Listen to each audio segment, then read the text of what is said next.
June 15, 1946. London, England. The summer air hung thick with promise as Margaret Willoughby stood on the platform at Victoria Station, her cotton dress fluttering in the breeze from passing trains. She clutched a letter in her hand so tightly that the edges had begun to fray, much like the memories she had been clinging to for the past 3 years. She had convinced herself that David Monroe, the American radio operator she had fallen in love with during the darkest days of the conflict, would be exactly as she remembered him. Little did she know that the man stepping off the afternoon train from Southampton would challenge everything she thought she knew about love, sacrifice, and forgiveness. Before we dive into this story, drop a quick hi in the comments and tell me where you're watching from. It really helps support the channel. This is the story of how two people, shaped by the crucible of global turmoil, discovered that the greatest battles are often fought not on distant shores but within the human heart. The station buzzed with activity as Margaret checked her wristwatch for the 4th time in 10 minutes. The 2:15 train from Southampton was running late. Around her, families reunited with loved ones. Businessmen hurried past with briefcases in hand, and porters navigated trolleys loaded with luggage through the crowd. 3 years had passed since she had last seen David. 3 years since she had promised to wait for him. At 26, Margaret had grown accustomed to waiting. She had waited through air raids, through rationing that continued even now, through the slow trickle of news from the front. As a nurse at St. Thomas's Hospital, she had seen countless wounded men, had written letters for those who could no longer hold a pen, had watched some take their final breaths. Through it all she had waited for David. Attention passengers. The 2:15 train from Southampton is now arriving at platform 7. Please stand back from the edge. Margaret's heart leapt into her throat as the announcement echoed through the cavernous station. She smoothed down her dress, the blue one she had saved her clothing coupons for, and touched the simple pearl earrings David had given her before he left. Her golden brown hair was styled in loose waves that framed her face, just as he had once said he liked it. The train pulled into the station with a screech of brakes and a cloud of steam that momentarily obscured the platform. As it cleared, passengers began to disembark. Margaret stood on tiptoes, scanning each face that emerged from the train carriages. Lieutenant Colonel James Harrington, formerly of the United States Army Signal Corps, gripped his walking stick tighter as he stepped down onto the platform. The crossing from New York to Southampton had been rough, aggravating the injury to his left leg. At 31, he felt decades older than the eager young man who had arrived in England in 1942. Behind him, his orderly followed with their luggage. "Will that be all, sir?" asked Private Thomas Wilson. "Yes, thank you, Wilson. You're free until tomorrow morning. Enjoy London. You've earned it." As Wilson departed, James straightened his civilian suit and adjusted his tie. The telegram in his breast pocket seemed to burn against his chest. He had debated whether to send word ahead to Margaret to prepare her for what was coming. In the end, he had decided against it. Some things needed to be said in person. He scanned the crowded platform, wondering if she would even recognize him now. The reflection that greeted him in the mirror each morning was a stranger, gaunt-faced, with premature grey at his temples and eyes that had seen too much.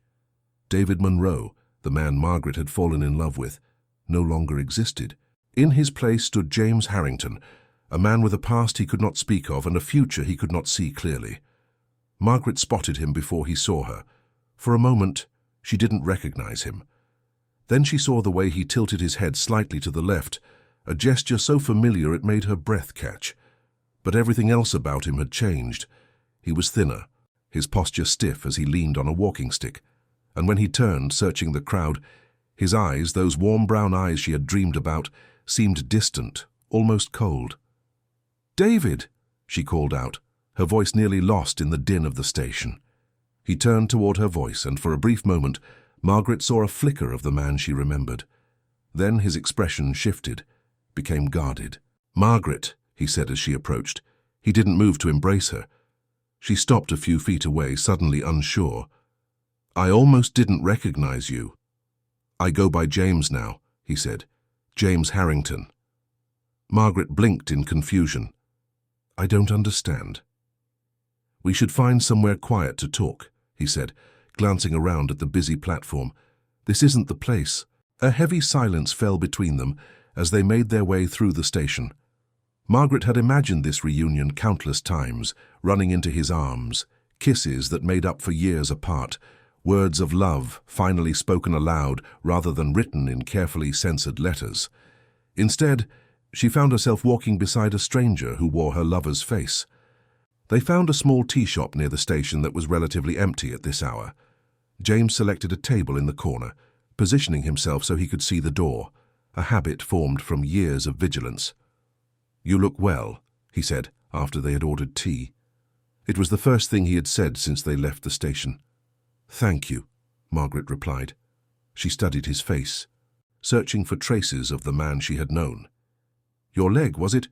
During the fighting?" James nodded. 1944, France. You never mentioned it in your letters. There were many things I couldn't write about. He paused as the waitress brought their tea. Once she had gone, he continued, including the fact that David Monroe doesn't exist. Margaret set down her teacup with a clatter. "What are you talking about?" "David Monroe was a cover, a name I used while working with British intelligence. My real name is James Harrington. I am, an intelligence officer." The world seemed to tilt beneath Margaret's feet. "You're saying everything between us was a lie?" "No," James said quickly, reaching across the table but stopping short of touching her hand. "What was between us was real. It was the only real thing in a world of deception. But I couldn't tell you who I really was. It would have put both of us in danger."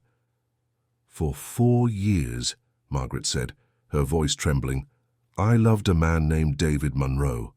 I waited for him. I defended him when my parents urged me to consider other suitors. And now you're telling me he never existed?" "The man you knew was real," James insisted. "The feelings were real. Only the name was false." Margaret stared at him, trying to reconcile the man before her with the memories she had treasured. "Why are you telling me this now? Why come back at all if everything was based on deception?" James looked down at his tea, his fingers tightening around the cup. "Because despite everything, I couldn't stay away. Because the promise I made to you was the one true thing I held on to through everything that happened. And because you deserve to know the truth before you decide if you still want me in your life." The frankness of his answer caught Margaret off guard. This was more like the man she remembered, direct, honest in his emotions, even when they were difficult. "There's more you're not telling me," she said, a statement rather than a question. James nodded. "Yes, but some of it I can't share, not because I don't want to, but because I'm bound by oaths and regulations. Other parts," he hesitated, "other parts I'm not ready to speak of, not yet." Margaret took a deep breath. 4 years ago she had been a different person, younger, more naive, seeing the world in simpler terms. The conflict had changed her too, showing her shades of grey where once she had seen only black and white. "What happens now?" she asked. "That depends on you," James replied. "I've been offered a position with the Foreign Office here in London. I could stay if you think there's something worth staying for." The question hung between them, laden with everything unsaid. Margaret looked into his eyes, and for the first time since they had met at the station, saw vulnerability there, a glimpse of the man she had fallen in love with. "I don't know," she said honestly. "I need time to think." James nodded. "I understand. I'm staying at the Savoy for now." He wrote the telephone number on a napkin and slid it across the table. "Take all the time you need." As they parted outside the tea shop, the distance between them felt greater than the physical space. Margaret watched him walk away, leaning on his walking stick, his back straight with military bearing despite his injury. She had waited 3 years for this day, imagining a joyful reunion. Instead, she found herself with more questions than answers, and a heart caught between past dreams and present reality. Captain Eleanor Blackwood of the Women's Royal Naval Service had seen her fair share of troubled souls during her years of service. As head of the rehabilitation program at Northwood Naval Hospital, she had worked with hundreds of servicemen and women struggling to readjust to civilian life. But something about Lieutenant Commander Richard Hayward struck her as different from the moment he was transferred to her ward in January of 1946. He refuses to speak about his experiences, Dr. Harrison had told her, handing over Richard's file. Physical injuries are healing well, but the psychological trauma runs deep. He was a prisoner for nearly a year.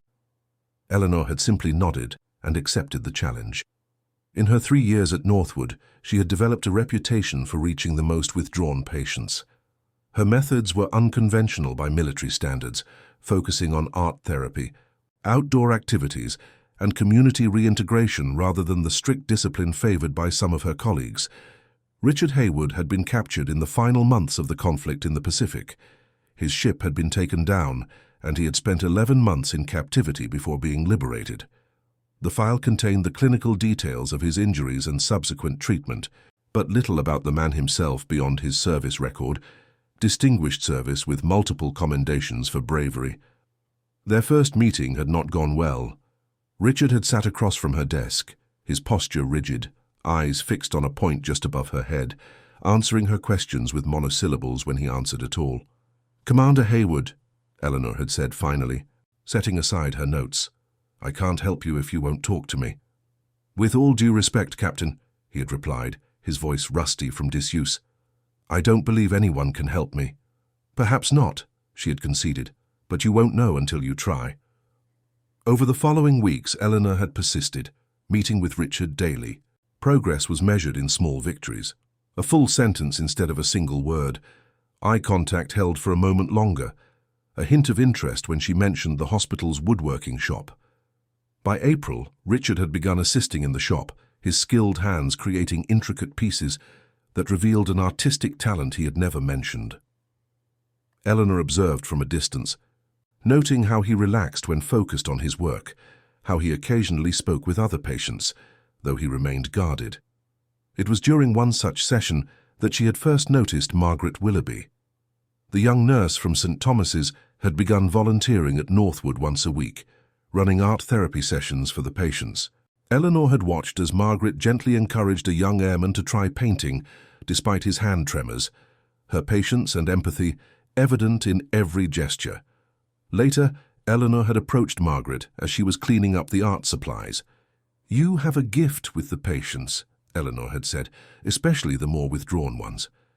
Margaret had smiled, a smile that didn't quite reach her eyes. "My fiancé, well, I'm not sure what we are now. He returned recently, changed like so many of them. I suppose I'm trying to understand. Does it help? Working here?" Margaret had considered the question before answering. "Yes and no. It helps to feel useful, to see that recovery is possible. But every man is different. What works for one might not work for another."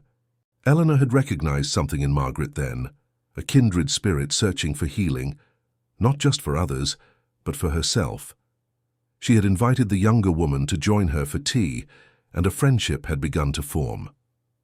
Now, on a warm June afternoon, Eleanor watched from her office window as Margaret sat on a bench in the hospital garden, deep in conversation with Richard Hayward. It was the third time this week that Margaret had sought out the lieutenant commander during her volunteer hours. Something about their interaction caught Eleanor's attention, a certain ease, a lowering of guards that Richard showed with few others. Turning away from the window, Eleanor picked up Richard's file again. His discharge was scheduled for the end of the month. He had made significant progress, participating in group activities, assisting other patients in the woodworking shop, even beginning to speak about his plans for the future. But he still refused to discuss his experiences in captivity, and occasional nightmares disrupted his sleep and that of others in his ward. There was a knock at her door, and her assistant, Lieutenant Sarah Parker, entered with a stack of files. "The new admissions, Captain," Sarah said, placing the files on Eleanor's desk. 5 arriving tomorrow morning." "Thank you, Lieutenant," Eleanor sighed, looking at the ever-growing workload. The hospital had been designed to accommodate 300 patients. They currently housed over 450. "Is everything all right, ma'am?" Sarah asked. Noticing Eleanor's distracted gaze, Eleanor gestured toward the window. "What do you make of that?" Sarah glanced out at Margaret and Richard. "Nurse Willoughby has a way with the patients. Commander Hayward seems to respond well to her." "Perhaps too well," Eleanor murmured. "I worry about attachments forming in this environment. Patients are vulnerable." and staff, even volunteers, have a responsibility not to exploit that vulnerability. Do you think that's what's happening? Eleanor shook her head. No, not deliberately. Margaret is one of the most ethical people I know, but emotions don't always follow ethical guidelines, do they? No, ma'am, they certainly don't. Sarah hesitated before adding, if I may speak freely, sometimes connections formed during recovery can be beneficial to both parties. My brother found more healing through his wife, who was his nurse, than through any official therapy. Eleanor considered this. You may be right. Still, I should have a word with Margaret, remind her of professional boundaries. After Sarah left, Eleanor remained at the window, watching the pair in the garden. There was something familiar about the way Margaret leaned forward slightly when Richard spoke, the way her expression softened. It reminded Eleanor of herself, many years ago, before she had learned the hard lesson that healing others sometimes came at the cost of wounding oneself. In the 2 weeks since her reunion with James, she was trying to think of him by that name now, Margaret had found herself drawn more and more to Northwood and to the quiet company of Lieutenant Commander Haywood. There was something soothing about Richard's presence, perhaps because he asked so little of her. Unlike her friends and family, who pressed for details about her reunion with her American, Richard seemed content to sit in companionable silence, working on his wood carvings while she sketched or read. Today, however, he had surprised her by asking a question. "The man you were waiting for," Richard said, his hands continuing their steady work on a small wooden box. "Did he return?" Margaret looked up from her book. "Yes, 2 weeks ago." Richard nodded, his eyes on his work. "But not as you expected." It wasn't a question, but Margaret answered anyway. "No, not as I expected." "Few of us do," Richard said softly. "Return as expected, I mean." Margaret studied his profile, the strong jaw, the scar that ran from his right temple to his cheekbone, the lines around his eyes that spoke of pain endured. At 35, Richard was nearly a decade her senior, but sometimes he seemed much older, weighted down by experiences she could only imagine. "He lied to me," Margaret said, surprising herself with the admission. Or rather, he wasn't who he said he was. He had a different name, a different identity. Richard's hands paused in their work. "During wartime, people do what they must." That's what he said. He is in intelligence. Everything was classified, secret. "And now you don't know if you can trust him," Richard concluded. Margaret nodded. "How can I build a future with someone when the past we shared wasn't even real?" Richard set down his carving tools and looked at her directly. His eyes were a striking blue, the color of the sea on a clear day. "May I offer a perspective?" "Please." "In captivity, I witnessed men invent entire histories for themselves, not as deception, but as survival. The stories they told became more real than the truth, because the truth was too painful to bear." He picked up a piece of sandpaper and began smoothing the edge of the box. "Perhaps your man's deception began as duty, but became something more, a way to be the person he wanted to be rather than the person his work required him to be." Margaret considered this. "You think the man I knew, the man I loved, might be more real than the identity he was born with?" "I think," Richard said carefully, "that who we are is defined more by our choices than by the names we carry or the circumstances we're born into. If he chose to love you, that choice was real, regardless of what name he signed on his letters." The insight struck Margaret with unexpected force. She had been so focused on the deception that she hadn't considered what truth might lie beneath it. "Thank you," she said quietly. Richard nodded, returning to his work. After a moment he asked, "Will you see him again?" "I don't know," Margaret admitted. "Part of me wants to run back to him and damn the consequences. Another part is afraid of being hurt again." "Fear is a poor counselor," Richard said. "It keeps us safe, but it also keeps us from living." As they sat in silence, Margaret reflecting on his words, Captain Blackwood approached their bench. Her expression was serious as she addressed Margaret. "Nurse Willoughby, might I have a word?" Margaret followed Eleanor to a secluded spot near the rose garden. The captain's posture was stiff, her manner formal. "I've noticed you spending considerable time with Lieutenant Commander Haywood," Eleanor began. Yes, ma'am. He seems to find the company helpful. I'm sure he does. Eleanor's tone softened slightly. Margaret, I consider you not just a valuable volunteer, but a friend, which is why I'm speaking to you directly. You need to be mindful of the boundaries between staff and patients. Margaret felt heat rise in her cheeks. Captain, I assure you, I know you have no ill intentions. Eleanor interrupted gently. But you're in a vulnerable state yourself right now with your fiancé's return, and Richard is still recovering from significant trauma.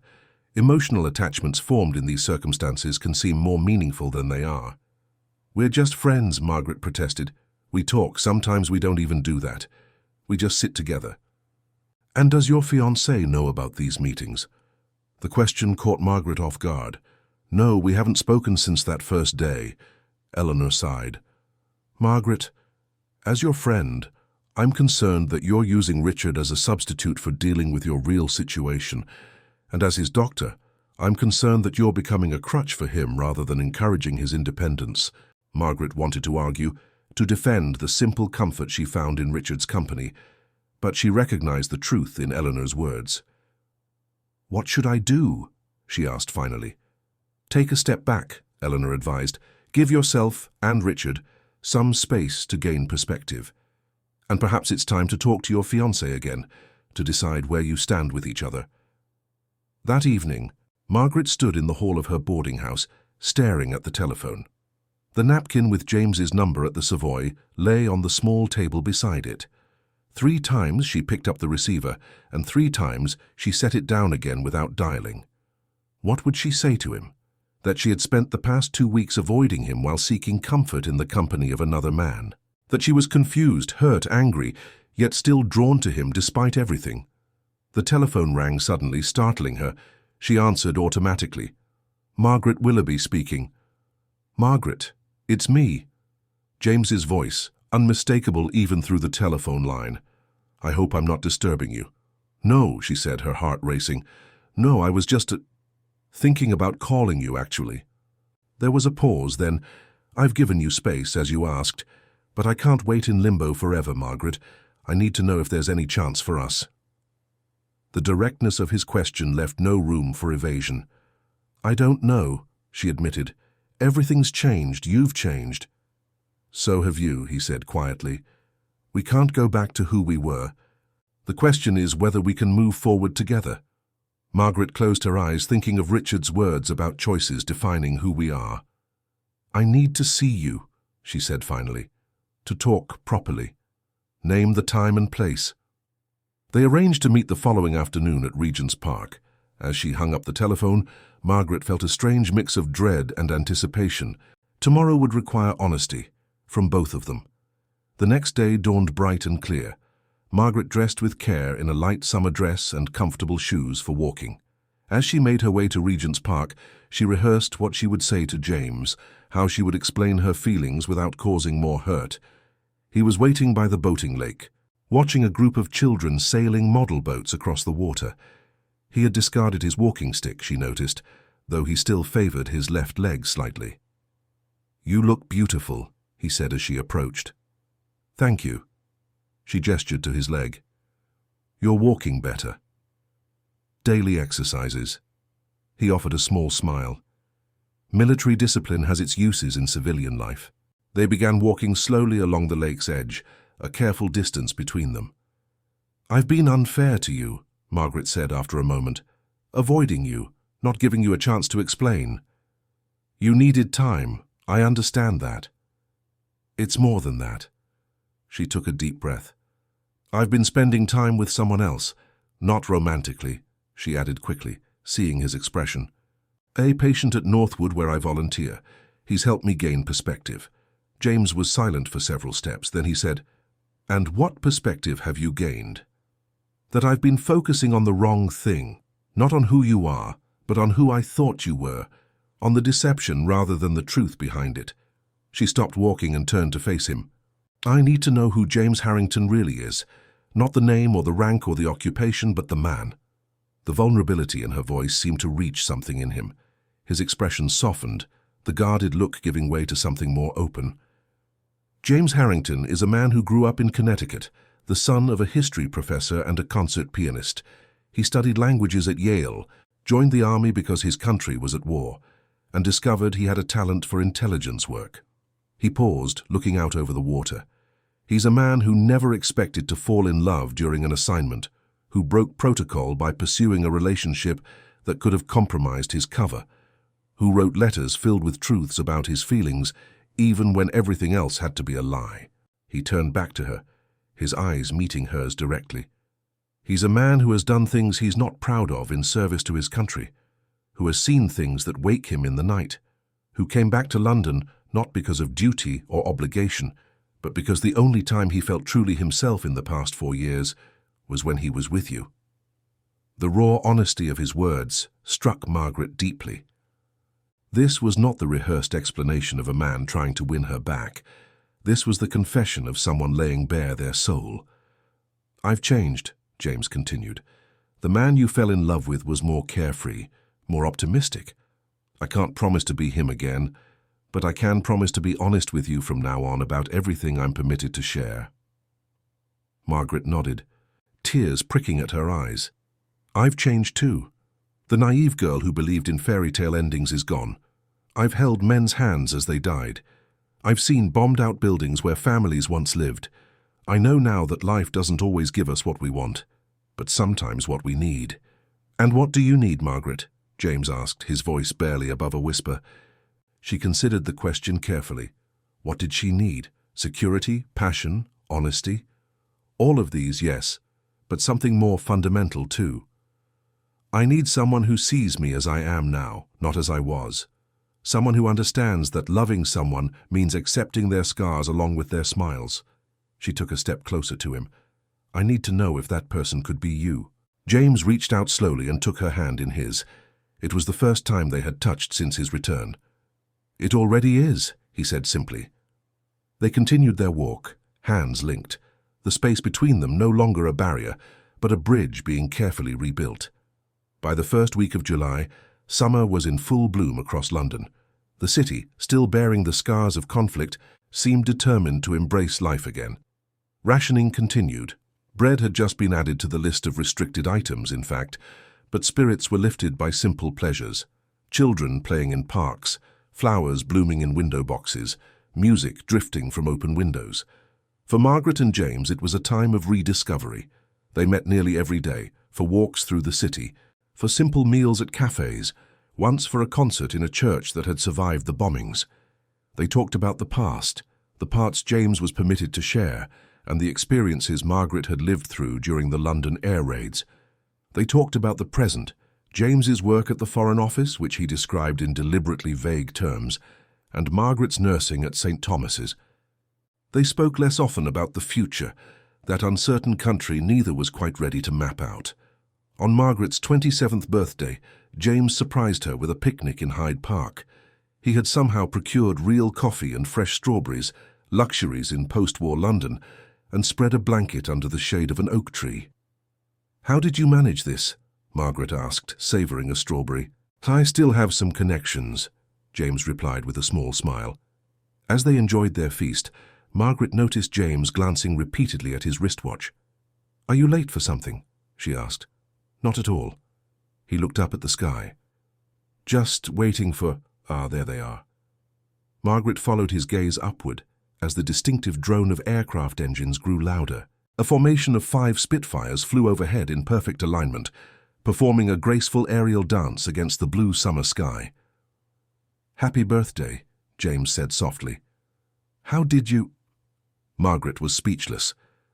"The wing commander owes me a favor. I thought you might enjoy seeing them in celebration rather than in defense." The thoughtfulness of the gesture brought tears to Margaret's eyes. It was a perfect symbol of their relationship, transforming something associated with conflict into a moment of joy. As the planes disappeared from view, James reached into his pocket and withdrew a small package wrapped in simple brown paper. "One more gift," he said, handing it to her. "It's not much, but I thought you might like it." Margaret unwrapped the paper carefully to reveal a small wooden box, exquisitely carved with a pattern of roses and vines. It was beautiful, the craftsmanship evident in every detail. "James, this is lovely," she said, running her fingers over the smooth wood. "Open it," he urged. Inside, nestled on a bed of velvet, was a silver locket in the shape of a heart. Margaret lifted it gently and pressed the tiny catch. The locket opened to reveal a photograph on one side, the two of them together in 1942, laughing at something now forgotten. On the other side was engraved a simple message: past and future, bound by love. "I know things are still uncertain between us," James said, as Margaret examined the locket. "But I wanted you to have something that acknowledges both where we've been and where we might go, if you'll have me." Margaret looked up at him, this man who had once been a stranger named David and was now becoming someone new yet familiar. "Will you help me put it on?" James fastened the locket around her neck, his fingers brushing her skin with a touch so gentle it made her heart ache. When he drew back, his eyes held a question. Margaret leaned forward and kissed him for the first time since his return. It was a different kiss than those they had shared years ago, less desperate, more deliberate, a choice rather than an impulse. When they parted, James rested his forehead against hers. "I love you, Margaret Willoughby.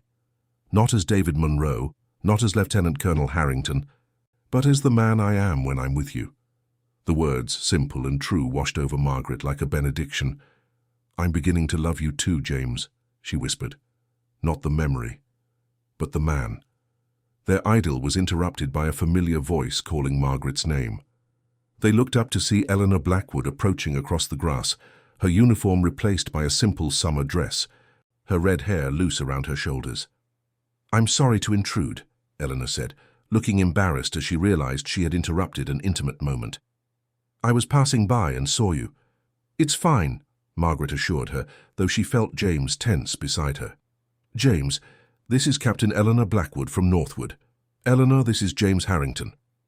The two exchanged polite greetings, though Margaret noticed a flicker of recognition in Eleanor's eyes as she studied James. "I won't keep you," Eleanor said. "I just wanted to let you know that Commander Haywood is being discharged tomorrow. He asked if you would come to say goodbye." Margaret felt James's questioning gaze but kept her eyes on Eleanor. "Of course, what time?"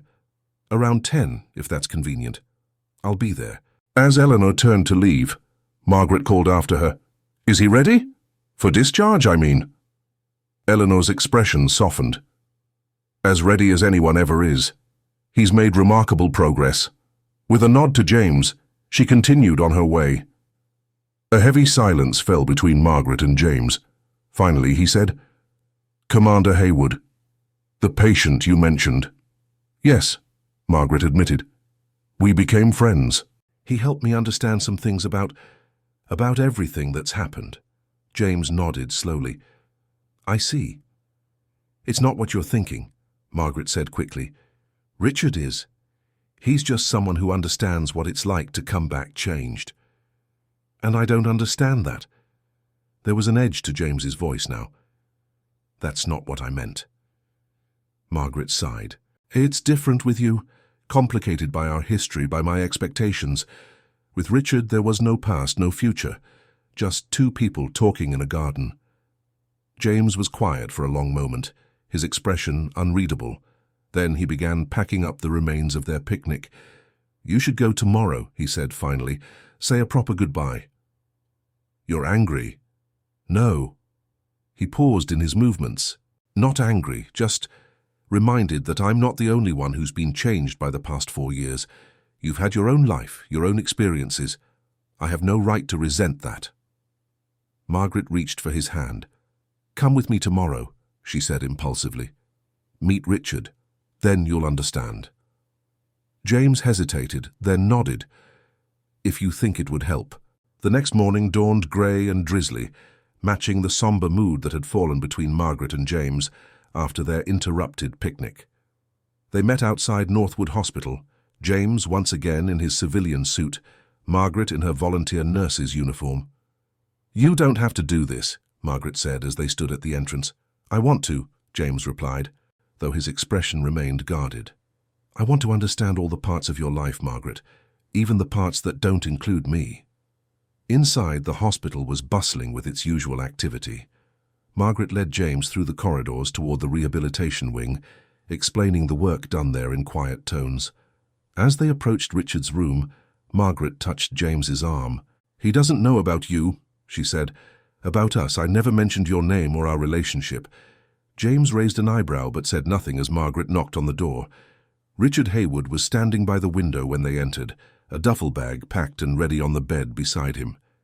He turned at their entrance, his face lighting up at the sight of Margaret, before registering the presence of James behind her. "You came," Richard said, his voice warm. Then, with a glance at James, "And you brought company." "Richard, this is James Harrington," Margaret said. "James, this is Lieutenant Commander Richard Hayward." The two men studied each other with the careful assessment of soldiers recognizing one of their own. Richard extended his hand first. "Pleasure to meet you, sir," he said, his accent marking him as from the north of England. James shook his hand firmly. "Likewise, Commander, Margaret has spoken highly of you." "Has she?" Richard smiled slightly. "She's spoken of you as well, though not by name. You're the American, I take it? The one who came back different than expected." James's expression flickered with surprise before settling into a small smile of his own. "Guilty as charged." Margaret watched the exchange with a mixture of relief and anxiety. "Richard is being discharged today," she explained to James. "I wanted to say goodbye and to thank him for his insights." Richard looked between them, understanding dawning in his eyes. "I see you took my advice about fear being a poor counselor." "I did," Margaret confirmed, "and you were right." A comfortable silence fell among the three of them, broken by a nurse appearing at the door to announce that Richard's paperwork was ready for final signatures. "I should go," Richard said. "My sister is meeting me downstairs. She's insisted I stay with her in Yorkshire until I decide what's next." "That sounds like a good plan," Margaret said. "Fresh air, family. It's what you need." Richard nodded, then surprised them both by addressing James directly. "Take care of her, Colonel. She's quite special, as I'm sure you know." James's eyebrows rose at the accurate assessment of his rank. "How did you—" "The way you stand, the way others defer to you without realizing it. I've served with enough officers to recognize the signs." Richard picked up his duffel bag. "Besides, intelligence officers have a certain look about them. I worked with enough of your lot during the conflict." James chuckled, genuine amusement breaking through his reserve. "Apparently I need to work on my civilian demeanor." Richard shouldered his bag and extended his hand to James again. "She deserves the truth, you know. All of it that you can give." "I know," James said solemnly, shaking Richard's hand. "I'm trying." Richard turned to Margaret. "Thank you, Miss Willoughby, for your patience and your kindness. They meant more than I can say." Margaret impulsively stepped forward and hugged him briefly. "Write to me when you're settled. I'd like to know how you're getting on." "I will," Richard promised. With a final nod to James, he departed. Left alone, Margaret and James stood in awkward silence. "He seems like a good man," James said finally. "He is," Margaret agreed. "He's been through hell, but he hasn't let it break him." James moved to the window, looking out at the hospital grounds. "I was jealous," he admitted, "when I heard about him. I thought perhaps you had found someone else, someone whole." "Richard isn't whole," Margaret said gently. "None of us are. That's what he helped me understand. We're all just pieces trying to fit together again." James turned to face her. "And do we fit, Margaret? The pieces of you and me?" Margaret crossed the room to stand before him. "I think we might," she said. "If we're patient, if we're honest." "I want that," James said, taking her hands in his. "More than anything, I want that." As they left the hospital, the rain had stopped and a weak sun was breaking through the clouds. James kept hold of Margaret's hand as they walked toward the train station. "There's something I need to tell you," he said, as they waited for the train back to central London. "Something I've been authorized to share with you, now that certain operations have been declassified." Margaret looked at him questioningly. "The work I did, that David Monroe did, was related to the code-breaking operation at Bletchley Park. I can't give you details, but I worked with British intelligence to intercept and decode enemy communications." He paused, watching her face. The deception was necessary, Margaret. Lives depended on it. Margaret nodded slowly. Thank you for telling me. There's more, James continued. The injury to my leg. It didn't happen in France, as I told you. It happened during a mission in Austria, a mission that went wrong in ways I still can't discuss. Margaret squeezed his hand. You don't have to tell me everything at once, James. We have time. As the train pulled into the station, James looked down at her with an expression of wonder. How did I get so lucky?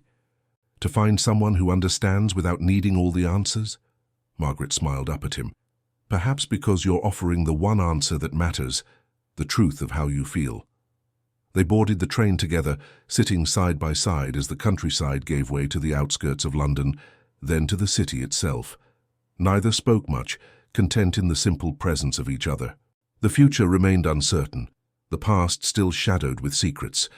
But in this moment, the sun breaking fully through the clouds as they returned to the heart of London, Margaret felt something she had almost forgotten. Hope. Major General Thornton Sullivan watched from his office window as the young couple left the headquarters of the Strategic Services Unit. James Harrington had just completed his final debriefing, an extensive process that had lasted weeks, covering every aspect of his operations in Europe. Margaret Willoughby had accompanied him to London, waiting patiently each day until he was released.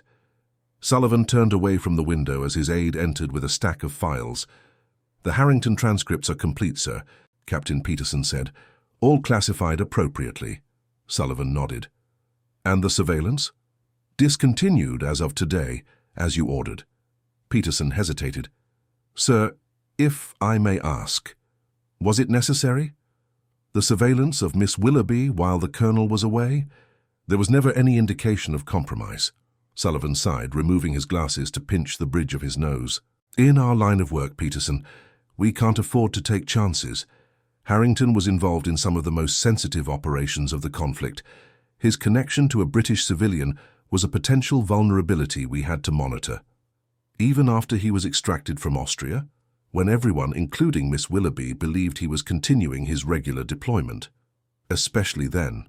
Sullivan replaced his glasses. The fact that she never knew he was being held and interrogated for 3 months was crucial. If she had learned the truth somehow, if she had made inquiries, it could have exposed other operatives still in the field. Peterson remained silent, his expression troubled. Sullivan recognized the look, the same one he had seen in his own mirror in the early days of his career, before he had learned to distance himself from the human cost of strategic decisions. She's been cleared, Peterson, Sullivan said more gently. No more surveillance, no more monitoring of her correspondence. And Harrington has been authorized to share limited information with her, now that the relevant operations are inactive. Do you think he'll tell her? Peterson asked. About the 3 months? Sullivan considered the question. Not yet, perhaps never. Some wounds are best left undisturbed. As Peterson departed with the files, Sullivan returned to the window. Harrington and his young lady were no longer visible, having disappeared into the bustling streets of London. For a moment, Sullivan envied them their anonymity, their chance to build a life beyond the shadows of secrets and surveillance. But such moments of sentiment were luxury in his position. Turning back to his desk, Sullivan opened the next file in his endless queue. The Cold War was already taking shape, bringing with it new threats, new secrets, new sacrifices to be made in the name of security. The machinery of intelligence ground on, indifferent to the lives it altered in its passage. And as summer bloomed across a Europe still healing from its wounds, Margaret Willoughby and James Harrington walked hand in hand along the Thames, 2 survivors finding their way forward together, unaware of the eyes that had watched them, the decisions made about their lives by men they would never meet, the threads of deception and truth that had woven their story into the vast tapestry of a conflict now ended, but never truly over. August 1946 brought a heatwave to London, the kind that turned the city into a shimmering mirage of stone and steel. In Margaret's small flat in Bloomsbury, even the evening air offered little relief. She sat by the open window, a half-finished letter to Richard Hayward on the table before her. From Yorkshire he had written of green hills and quiet nights, of a cottage he was restoring with his own hands. of nightmares that came less frequently now. Margaret had delayed her response, unsure how to share her own news. She dipped her pen in ink once more, the words finally coming. "James has asked me to marry him," she wrote. Not with a grand gesture, but over breakfast in my tiny kitchen, as though the question had been waiting patiently to be spoken. I said I needed time to think, though in truth I already know my answer. What holds me back is not doubt about him, but about myself. Am I ready to build a life on a foundation that was once built of secrets? Can love, even love as persistent as ours, overcome the shadows of the past? A knock at the door interrupted her thoughts. Setting down her pen, Margaret crossed the room and opened the door to find Eleanor Blackwood standing in the hallway, a bottle of wine in one hand and a somewhat battered box of chocolates in the other. "I hope I'm not intruding," Eleanor said, her usual confidence tempered with hesitation. "I was in the neighborhood and thought you might welcome some company. And contraband." She held up the wine and chocolates with a small smile. "You're never intruding," Margaret assured her, stepping back to allow her friend entry. "Though I'm not sure what occasion merits such luxuries." "Friendship," Eleanor replied simply, "and news. I've been transferred to the new rehabilitation center in Surrey. I leave next week." Margaret felt a pang of sadness as she took the wine and searched for glasses. In the months since they had met at Northwood, Eleanor had become a dear friend, a confidant who understood the particular challenges of caring for those marked by conflict. "We'll miss you at St. Thomas," Margaret said, finding two mismatched glasses and setting them on the small table. "The nurses have come to rely on your expertise with the more difficult cases." "And I've come to rely on your visits," Eleanor admitted, taking a seat. "Oh, you've been a bright spot in a rather demanding post." As Margaret poured the wine, Eleanor noticed the half-finished letter. "Still corresponding with Commander Hayward, I see." "Yes," Margaret said, offering no further explanation, as she seated herself opposite Eleanor. "He's doing well in Yorkshire, restoring a cottage, planning a garden for next spring." Eleanor nodded, her expression thoughtful. "And how are things with your American?" "James," Margaret corrected gently. "Things are progressing. He's asked me to marry him." Eleanor's eyebrows rose in surprise. "That's wonderful news, isn't it?" she added, noting Margaret's subdued tone. "It is," Margaret agreed, "or it should be. I love him, Eleanor. Despite everything, perhaps even because of everything we've been through, but you're afraid," Eleanor finished for her. "Not of him," Margaret clarified. "Of what our life might be. He's still in intelligence work, still bound by secrets and classified information. I would be marrying a man who can never fully share his life with me." Eleanor sipped her wine, considering Margaret's words. "During the conflict, I treated an agent who had been extracted from occupied France. He had been working under deep cover for nearly 2 years, living a complete fabrication of a life. When he returned to England, to his real identity, he suffered a complete breakdown." "What happened to him?" Margaret asked. "He couldn't reconcile the two versions of himself, the man he had been pretending to be and the man he truly was. Both felt equally real to him, yet neither felt complete." Eleanor leaned forward. What saved him, ultimately, was his wife. Not because she demanded the truth, but because she accepted that some parts of him would always remain unknown to her. She loved the man before her, not the complete record of his past. Margaret absorbed this, finding in Eleanor's story an echo of her own situation. How do you do that?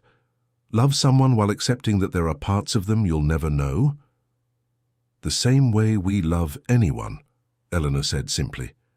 "Incompletely, imperfectly, but with our whole hearts nonetheless. None of us ever truly knows another person completely.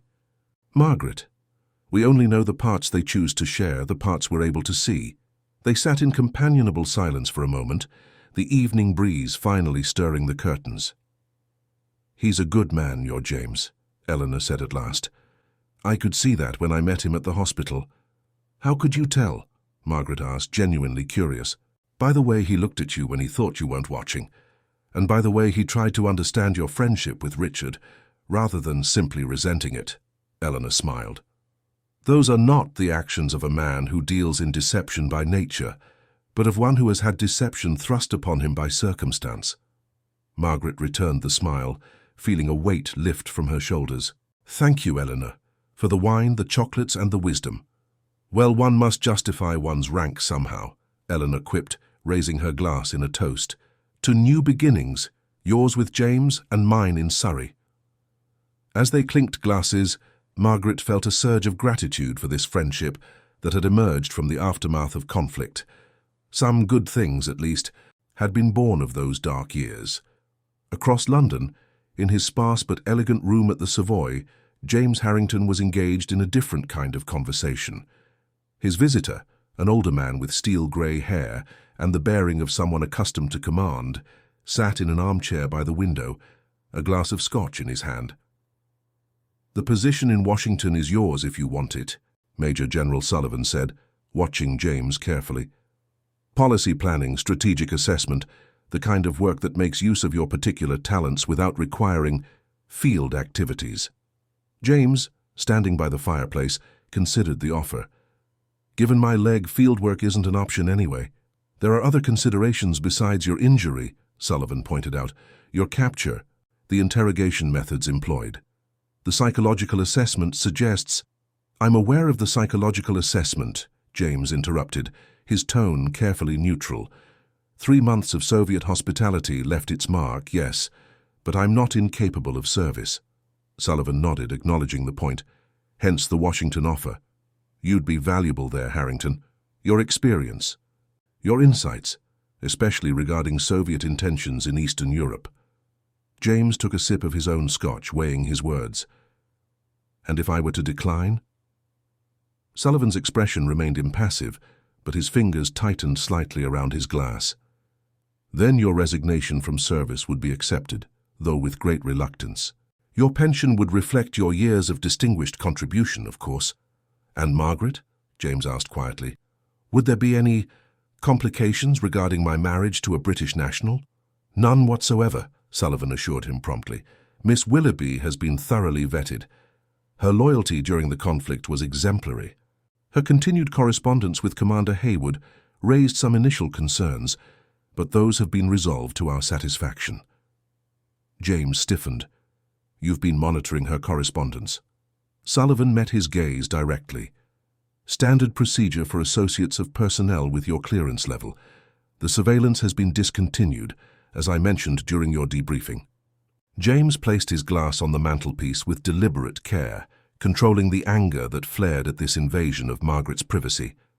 "Was that also standard procedure? The surveillance of a civilian with no knowledge of classified operations?" "In wartime, yes," Sullivan said, unperturbed by James's evident displeasure.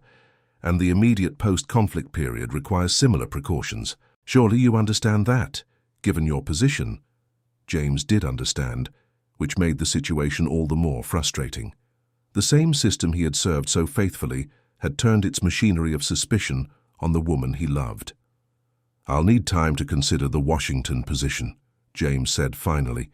Sullivan rose, setting his empty glass on a side table. "Of course, take a week.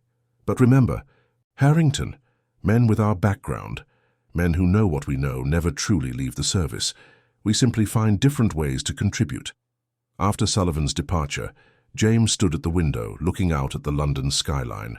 The city was still scarred by conflict, buildings missing from the familiar profile, temporary structures filling gaps like hasty dental work. Yet it was rebuilding, transforming itself once more. Could he do the same? Transform himself from an intelligence operative into a policy analyst, from a man of action to a man of thought, from David Monroe, the fabrication, to James Harrington, the reality? And what of Margaret? She deserved a life free from shadows and secrets, not one bound to a man whose career was built on both. Yet the thought of losing her, after everything they had endured to find each other again, was unbearable.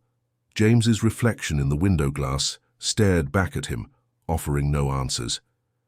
Behind that reflection, London continued its slow, determined recovery under the August stars. The following afternoon found Margaret and James walking along the south bank of the Thames. The day was marginally cooler than those preceding it, though the air still hung heavy with humidity. "Eleanor's been transferred to Surrey," Margaret said as they paused to watch a boat making its way upstream. "She came to say goodbye last night." "I'm sorry to hear that," James replied. "I know you've become close." Margaret nodded, then added, "She brought wine and chocolates, very mysterious about where she got them." "Ah. The black market thrives," James said with a small smile. "Did she have any other news to share?" "Just career developments. The rehabilitation work continues, even as the regular military hospitals scale back." Margaret glanced at James. "And you? How was your meeting yesterday?" James had told her only that he had an appointment with a former superior, nothing about the nature of their discussion. Now he hesitated, weighing how much to share. "I've been offered a position in Washington," he said finally. "Policy planning, they call it. Analysis of Soviet intentions in Europe. Recommendations for diplomatic approaches." Margaret's heart skipped a beat. "Washington," she repeated, trying to keep her tone neutral. "That's quite an opportunity." "It is," James agreed, "though it would mean leaving London, leaving England." They continued walking, the unspoken question hanging between them. Finally, Margaret asked, "When would you need to go?" "If I accept within a month." James stopped walking and turned to face her. "But I won't accept unless you agree to come with me, Margaret, as my wife." Though he had proposed once before, there was a new urgency in his voice now, a finality that made Margaret's breath catch. "James," she began, but he shook his head, taking her hands in his. "No, let me finish. I know I've asked for a lot from you. Patience, understanding, forgiveness. And now I'm asking for more, to leave your home, your career, everything familiar. It's too much to ask. I know that. So if you say no, I'll understand. I'll decline the position, find work here in London." "You would do that?" Margaret asked, surprised. "Give up such an opportunity?" "For you, yes." His eyes, so often guarded, were completely open now, vulnerable in a way she had rarely seen. "These past months have shown me what matters, Margaret. And what matters isn't a position or a title or even a country. It's you, it's us." Margaret felt tears prick at her eyes, not of sadness, but of a complicated joy.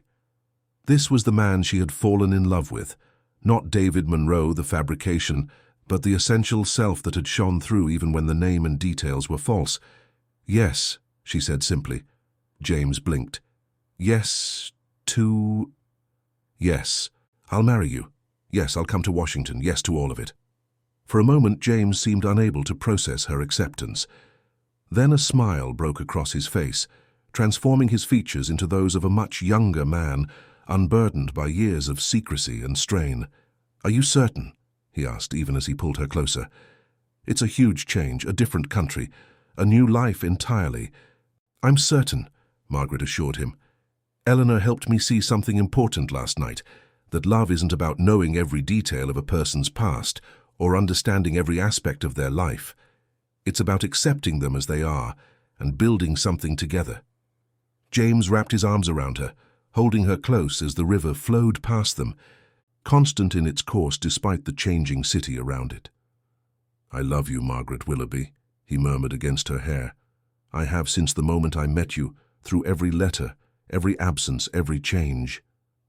"And I love you, James Harrington," she replied, her voice steady with conviction. "The real you, whoever he turns out to be." Their kiss, witnessed only by passing boats and indifferent seagulls, sealed a promise deeper than any official document could record. As they eventually continued their walk, plans and possibilities unfolding between them, neither noticed the man reading a newspaper on a nearby bench, nor the way his eyes followed their progress along the riverbank. The man, nondescript in appearance save for unusually alert eyes, waited until they were out of sight before folding his newspaper and walking to a public telephone box. His call was brief, his message simple. The American has made his choice. Both matters appear to be resolved. On the other end of the line, Major General Sullivan replaced the receiver with a satisfied nod. Harrington would take the Washington position. The girl would go with him. Clean, simple, advantageous to all concerned. One more loose end from the conflict tied up neatly. Sullivan opened his desk drawer and removed Harrington's file, adding a brief notation before placing it in the box marked for archiving. The case was closed. Life would move forward, as it always did after periods of global upheaval.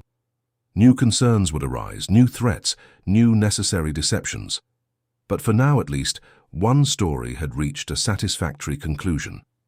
September brought cooler temperatures and the first hints of autumn to London. For Margaret and James, it was a month of preparations, for their wedding, for their departure to America, for the new life they would build together. The ceremony would be small, held at the village church near Margaret's childhood home in Hampshire, with only close family and friends in attendance. Among the many decisions to be made, one weighed particularly on Margaret's mind. During an afternoon spent addressing wedding invitations at her flat, she finally broached the subject with James. "I'd like to invite Richard to the wedding," she said, setting down her pen and looking up at James, who was sorting through paperwork at the other end of the table. James glanced up, his expression thoughtful rather than surprised. "I assumed you would," he said. "He's important to you." "He is," Margaret agreed, relieved at James's understanding. "But I wanted to be sure you'd be comfortable with it, given everything." James set his papers aside, giving her his full attention. "Margaret, I'm not threatened by your friendship with Richard. I'll admit I was uneasy at first, but meeting him changed that. He seems like an honorable man who helped you during a difficult time. I'm grateful to him for that." Margaret reached across the table and squeezed his hand. "Thank you. I think you two might actually get along under different circumstances." "Perhaps we will at the wedding," James said with a small smile. "Send the invitation. If he can make the journey from Yorkshire, we'll welcome him." As Margaret returned to her task, James watched her, marveling at the quiet strength that had drawn him to her from the beginning. She had endured years of uncertainty, the devastation of London, the daily tragedies of her work as a nurse. Yet here she sat, her expression serene as she carefully addressed envelopes, planning for a future she was choosing to share with him, despite all the complications he brought with him. The past months had changed him in ways he was still discovering. The rigid discipline of his military training, the constant vigilance required by intelligence work, the compartmentalization that had become second nature, all had been challenged by Margaret's simple insistence on honesty and emotional openness. He wasn't entirely comfortable with this new vulnerability, but he was learning to value it, to see it not as weakness but as another kind of strength. "There's something I need to tell you," he said suddenly, the words emerging before he had fully formed the thought. Margaret looked up, her pen poised over an envelope. "What is it?" James took a deep breath. "The injury to my leg. I told you it happened during a mission in Austria, and that was true. But I didn't tell you everything." Margaret set down her pen, giving him her full attention. "Go on." "I was captured," James said quietly, "by Soviet forces operating behind the lines.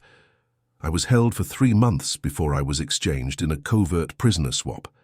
That's why there was such a long gap in my letters during 1944. The army informed my family that I was missing in action, but they were instructed to keep that information confidential for security reasons." Margaret's face paled slightly, but her voice remained steady. "What happened during those 3 months, James?" He met her gaze directly. "Interrogation. Not the brutality you might imagine from fictional accounts, but something more insidious. Isolation, disorientation, psychological pressure. They wanted information about operations in Eastern Europe, about intelligence networks, about plans for the post-conflict division of territory." "Did you?" Margaret began, then stopped, unsure how to phrase the question. "Did I break? Give them information?" James shook his head. "No. But not because I'm some kind of hero with extraordinary resistance. The nature of compartmentalization in intelligence work meant that I genuinely didn't know the answers to many of their questions. And for the rest, I was able to provide misinformation, false details that seemed credible but were designed to mislead." Margaret absorbed this, her expression a complex mixture of horror at what he had endured and relief that he had survived it. "Why are you telling me this now?" "Because I don't want secrets between us. Not when I can avoid them," James said simply. "Because you deserve to know what you're getting into, marrying someone with my background, and because—" He hesitated. Because sometimes I still wake up thinking I'm in that cell. And if that happens when we're together, I want you to understand why." Margaret rose from her chair and came around the table to him, kneeling beside his chair and taking his hands in hers. "Thank you for trusting me with this," she said softly. "It doesn't change anything about how I feel or what I want for our future." James touched her cheek gently, wonder in his eyes. "How did I get so fortunate?" "It's not fortune," Margaret said with a small smile. "It's choice. We choose each other, day by day, moment by moment, through everything that's happened and everything that will come." As Margaret returned to her invitations, James found himself thinking of Sullivan's words. "Men with our background never truly leave the service." Perhaps that was true in some sense. He would always carry the experiences, the training, the habits of mind that had been instilled in him. But he was choosing a new path now, one that would be defined not by secrets and shadows, but by the light of the life he and Margaret would build together. 2 weeks before the wedding, a letter arrived from Richard Hayward, responding to the invitation. Margaret read it aloud to James as they sat in her small kitchen, morning sunlight streaming through the window. "Dear Margaret," she read, "thank you for your kind invitation, which arrived yesterday. I'm honored to be included in such a significant day for you and Colonel Harrington. While I wish I could attend in person, my health prevents me from making the journey at present. The doctors assure me it's nothing serious, merely the accumulated fatigue that seems to be the legacy of our time in service, but they advise against travel for the next month at least." Margaret paused, glancing up at James, who nodded for her to continue. "Please accept my heartfelt congratulations and best wishes for your future together. In the brief time I knew you, Margaret, your compassion and strength were a beacon during a dark time in my recovery.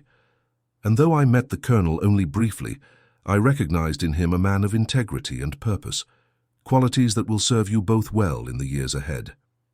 "He's very generous," James commented. "He's very perceptive," Margaret corrected with a small smile before continuing to read. "I've enclosed a small gift, crafted during my convalescence. Consider it a token of gratitude for your friendship and a reminder that even in the darkest moments, beauty and meaning can be found." Margaret set down the letter and opened the accompanying package to reveal a small wooden carving of 2 birds in flight, their wings touching, rendered with extraordinary delicacy and skill. "It's beautiful," she breathed, running her fingers over the smooth wood. "It's us," James said quietly, as he saw us. 2 people in flight towards something new. Margaret placed the carving carefully on the windowsill, where the sunlight caught the grain of the wood, highlighting the sense of movement in the static form. "I'll write to thank him." "We both will," James said. "And perhaps when we're settled in Washington, we can invite him to visit. America might offer experiences that would aid his recovery." Margaret looked at James with fresh appreciation. "You continue to surprise me, James Harrington. I hope to do so for many years to come," he replied with a smile, "though preferably in more pleasant ways than revealing secret identities and covert operations." Their laughter, bright and genuine, filled the small kitchen, a sound that would have seemed impossible in the dark days of the conflict, yet now felt as natural as breathing. The wedding day dawned clear and cool, the Hampshire countryside resplendent in autumn colors. The small Norman church, dating from the 12th century, had survived centuries of English history, its stone walls bearing witness to generations of joys and sorrows. Today, it would witness the union of 2 people whose path to this moment had been anything but straightforward. In the small vestry that served as a bride's preparation room, Margaret stood before a mirror as her mother adjusted her veil. The dress, fashioned from parachute silk by a clever seamstress in London, was elegant in its simplicity, a testament to post-war ingenuity in the face of continued rationing. "You look beautiful, my dear," Elizabeth Willoughby said, her eyes bright with tears. "Your father would have been so proud." Margaret smiled at the mention of her father, who had passed away during the conflict, not from enemy action but from the heart condition he had managed for years. "I think he would have liked James," she said, "once he got past the American accent." Her mother laughed softly. "Indeed, though I suspect he would have approved of anyone who looks at you the way James does." She placed her hands on Margaret's shoulders. Are you ready? Margaret took a deep breath. Yes, I've been ready for a very long time. In another part of the church, James stood with his best man, his brother Michael, who had flown from Connecticut for the occasion. As they adjusted their ties and straightened their jackets, Michael studied his older brother. You seem different, Michael observed. More at peace than I've seen you in years. James smiled slightly. I am at peace, for the first time since before the conflict, perhaps. It's her, isn't it? Margaret. Partly, James acknowledged. But it's also about coming to terms with everything that's happened, finding a way forward that honors the past without being imprisoned by it. Michael clapped him on the shoulder. Well, whatever the reason, it suits you. Mom would say you've finally grown into yourself. The simple ceremony was filled with moments of quiet joy. Margaret, walking down the aisle on the arm of her uncle. The exchange of vows spoken with clear voices that carried to every corner of the ancient church. The moment when the vicar pronounced them husband and wife, and a shaft of sunlight broke through the stained glass, illuminating their joined hands. The reception, held at the Willoughby family home, was modest but joyful. Neighbors and friends had contributed food despite ongoing rationing, creating a feast that symbolized community resilience as much as it celebrated the newlyweds. James and Margaret moved among their guests, their happiness evident in every smile, every touch, every shared glance. As the afternoon light began to fade, Eleanor Blackwood found Margaret near the garden gate, momentarily alone as she took a brief respite from the festivities. It was a beautiful ceremony, Eleanor said, joining her friend, perfectly suited to the two of you. Thank you for coming, Margaret replied warmly. I know the journey from Surrey isn't easy these days. I wouldn't have missed it. Eleanor hesitated, then added, I have news of my own, actually. I've been offered a position at a hospital in New York, specializing in rehabilitation for veterans with psychological trauma. Margaret's eyes widened. Eleanor, that's wonderful. When do you leave? January, Eleanor said, so it seems we'll both be starting new lives in America. You must visit us in Washington, Margaret insisted. It's not so far from New York, James says. I will. Eleanor smiled. It's comforting to know I'll have at least one friend across the Atlantic. As they stood together, watching the sunset paint the garden in golden light, Margaret felt a profound sense of continuity amid all the changes. The conflict had disrupted countless lives, altered the course of nations, left scars both visible and hidden. Yet here, in this moment, she could see how new connections had been forged, new paths opened, new possibilities created from the ruins of what had been destroyed. James joined them, offering a glass of champagne to Eleanor and placing a gentle hand on Margaret's waist. Plotting your American adventures? He asked with a smile. Naturally, Eleanor replied, raising her glass in a toast. To new beginnings. To new beginnings, Margaret and James echoed, their glasses catching the last rays of the setting sun. Later that evening, as the celebration continued inside, Margaret and James slipped away to the small hill behind the house. From there, they could see the village nestled in the valley below, lights beginning to twinkle in windows as dusk deepened toward night. Are you happy? James asked, his arm around Margaret's shoulders as they stood looking out at the peaceful scene. Completely, Margaret assured him, leaning into his embrace. Are you? More than I ever thought possible, he replied honestly, more than I believed I deserved. Margaret turned to face him, framing his face with her hands. You deserve every happiness, James Harrington. We both do. After everything, we've earned this. As they kissed under the first stars of evening, the past seemed to recede, not forgotten but placed in its proper perspective. Tomorrow would bring new challenges, a journey across the ocean, the beginning of their life together in a country Margaret had never seen. But tonight was for this moment, this certainty, this hard-won peace. 2 months later, Margaret stood at the railing of the ocean liner that was carrying them to America, watching as the shoreline of England faded into the distance. James stood beside her, his arm around her waist, a silent presence offering strength and comfort. Having second thoughts? He asked quietly. Margaret shook her head. Not about us, just thinking about all we're leaving behind. And all that lies ahead. It won't be easy, James acknowledged. Starting over in a new country, building a life from scratch. But we'll be together. Together, Margaret repeated, the word a promise and a comfort. That makes all the difference. As the ship moved steadily westward, carrying them toward Washington and their new life, Margaret thought of all the twists and turns that had led to this moment. The young woman who had waited at Victoria Station seemed to belong to another lifetime now. In her place stood Margaret Harrington, still finding her way in a world transformed by conflict, but doing so with the certainty that comes from choosing love over fear, truth over comfort, forward movement over safe retreat. The Atlantic stretched before them, vast and changeable, much like the future they would navigate together. Behind them lay England, the place where they had found each other, lost each other, and found each other again.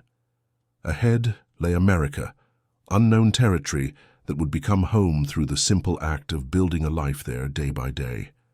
"What are you thinking?" James asked as the last glimpse of land disappeared on the horizon. Margaret smiled up at him, her eyes clear and certain. "I'm thinking that some journeys are worth every step, no matter how difficult the path." James kissed her forehead gently. "Even when the path includes deception, separation, and years of waiting." "Especially then," Margaret replied, "because those are the journeys that teach us who we truly are." As the ship continued its westward course, Margaret and James remained at the railing, watching the sun begin its descent toward the distant American shore. The wind carried away the last echoes of war, leaving behind the sound of waves, the call of seabirds, and the quiet conversation of two people who had found, against all odds, a love strong enough to withstand the tests of time, distance, and truth. In the spring of 1947, Richard Haywood received a letter postmarked Washington, D.C.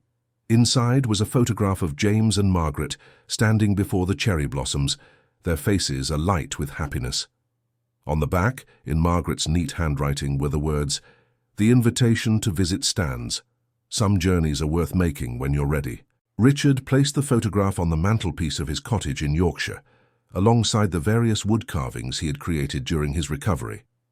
Outside, the garden he had planted was beginning to bloom, a visible sign of roots taking hold, of life continuing after devastation. Later that evening, as he sat by the fire working on a new carving, Richard found himself smiling at the thought of Margaret and James in America, building their new life together. Their story, with all its complications and unexpected turns, gave him hope that healing was possible, that happiness could be found even after the darkest experiences. Setting aside his carving tools, Richard took out a sheet of paper and began to write a reply. The words came easily, flowing from a place of genuine joy for their happiness and growing acceptance of his own path forward. "Dear Margaret and James," he wrote, "the cherry blossoms suit you both. Washington appears to agree with you. As for your invitation, I find myself more ready for new journeys with each passing day. Perhaps by autumn, if the doctors agree. The world is opening up again, it seems, in more ways than one." As Richard continued writing, describing his garden and his plans for the cottage, he felt a sense of connection to something larger than himself, a web of relationships and possibilities that extended far beyond the boundaries of his small Yorkshire village. The conflict had shattered many things, but it had also created unexpected bonds, brought together people who might otherwise never have met, opened pathways that would not otherwise have existed. In London, Eleanor Blackwood was preparing for her own journey to America. In Washington, Margaret and James were discovering the rhythms of their new life together. And here in this quiet cottage, Richard was finding his way back to a world that had once seemed lost to him forever. The conflict had ended. The healing had begun. And across the miles that separated them, the unlikely connections forged in that time of global turmoil continued to offer strength, comfort, and the promise of new beginnings. And that concludes our story. If you made it this far, please share your thoughts in the comments. What part of this historical account surprised you most? Don't forget to subscribe for more untold stories from World War II, and check out the video on screen for another incredible tale from history. Until next time.